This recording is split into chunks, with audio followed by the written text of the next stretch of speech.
Yeah, it's a big task. I think it's a good team, a team that's done well at the beginning of the season. Certainly a team that's aggressive with and without the ball. So I think it's the team that's probably the closest to how we play, which means we'll have a very fast-paced game and a game that at certain moments will be open. Um, and then when it does get open, dealing with guys like Benny Fallheiber, Graham Zusi, Brad Davis, and Dom Dwyer getting on the end of plays is not easy. So it'll be a big challenge for our back line and our whole team. But we also, as good as they are, want them to come here, and we want to make them uncomfortable and put them in a hard game, and that's what we're about. So it'll be a lot this game about who can establish their pace within the game and their rhythm, but also then who's able to make plays, and that's on in both boxes, both by scoring some goals and by putting out some fires. Because again, I do think this game will be action packed in terms of end to end play. You talk about what your team has to do defensively. I guess a lot of that will fall on maybe Carl and Chris in the middle, especially playing against a physical guy like Dom. What do they need to do in particular to stop him? Yeah, Dom's a clever guy. He's incredible work rate. He's good in the box. He just wills himself to make plays. So, it's a concentration exercise and making sure that at the highest level that they don't let anything slip away and let him now move in their blind spots. But it's also a competitive one because whenever Dom plays, he pours everything he has into the game. And it makes him fun to watch. It makes him a good player in our league. So, we have to, I think, be able to match the competitiveness and stay concentrated on where he is and taking care of him. Talk about Brad Davis. Obviously, he is dynamic, whether it's a set piece or if he has the ball at his feet and he's going to distribute. What extra signals do you have to do to make sure, to limit him from attacking? Well, you have to at times be able to limit his left foot. So sometimes you got to run at his left foot and now not let him have time and space to look up and make plays. But if you do that too much, he has a good way of now moving beyond you and be able to dribble by you and set up the next play. But certainly he's another guy that our ability to understand what he's good at, which is, setting his left foot up for making final plays, and yet also physically put him in a game that's not easy. That's fast, that's strong, that's physical, and make him earn everything he gets. That's the same in many ways with Benny as well. So clever guys, gifted players, but again, we're gonna try and make it hard on them like we always do. Maybe an update on Ronald. I saw him out there today. Yeah. And Damien as well. Looks like they're coming along nicely. Yeah. Ronald has been in training, so that's a good sign. We'll see how it factors in for Saturday.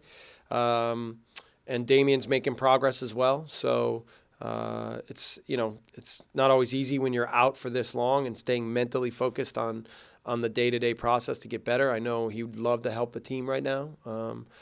So trying to keep him mentally going as much as physically, but all the signs are really good, and he's looked really good in his rehab. So we're anxious to get him back. Obviously, this offense has had its struggles so far this season. Is maybe missing a guy like Matt Beasler in the back of the defense for Kansas City. Does that help spur you guys on to try to, especially being at home too? Well, Beasler's an important guy for their team, but Kevin Ellis steps in whenever he's out and does a really good job as well. So, I think.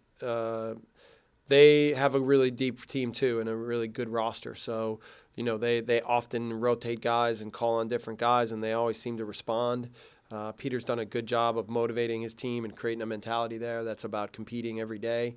Again, that's something that I think we've tried to do here, and that's something we try to be about. So, again, I think it really just sets up for a really good game, a really competitive game, two good teams.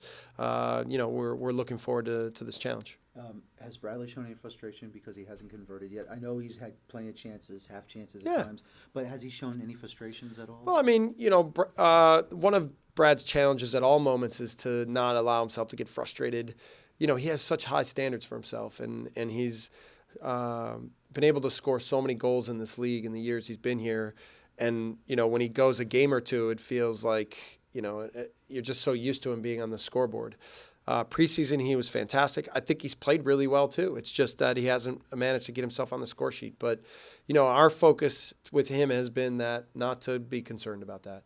he will score goals, and he will score them in bunches. So that's not a concern for any of us. It's just continuing for him to commit to playing the way we want him to play, and then for us to continue to find him advantages, and eventually they're going to go in. So no concern there.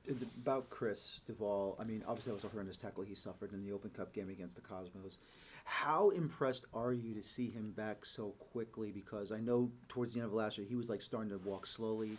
Yeah. And now he's like back to. I mean, I know he's probably not completely at 100%, but it looks like he's back to where he was. Well, the thing that you love about Chris more than anything is he just has life in him, right? He's an energetic guy. He comes to work every day with a smile on his face. He's a great competitor. He gives everything he has.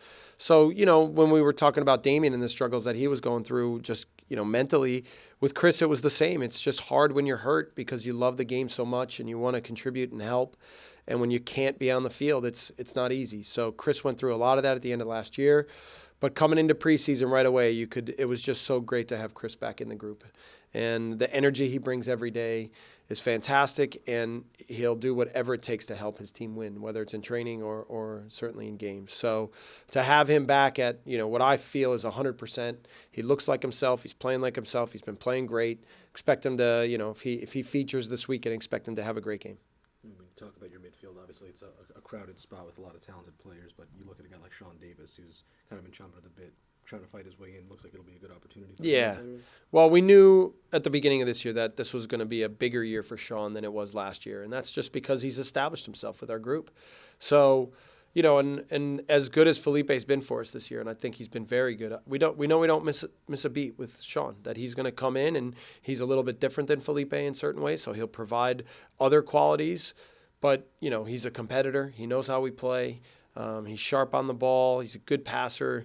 He's gonna make plays. So, whenever we have guys like that, whether you talk about Chris Duvall or Sean Davis, and now they get a chance or Connor Lade when he's had his opportunities now, you're just excited for these guys because they put so much work into it. You're excited for them to now get a chance to get on the field and then help the team and show what they're all about. So that'll be the case for sure with Sean.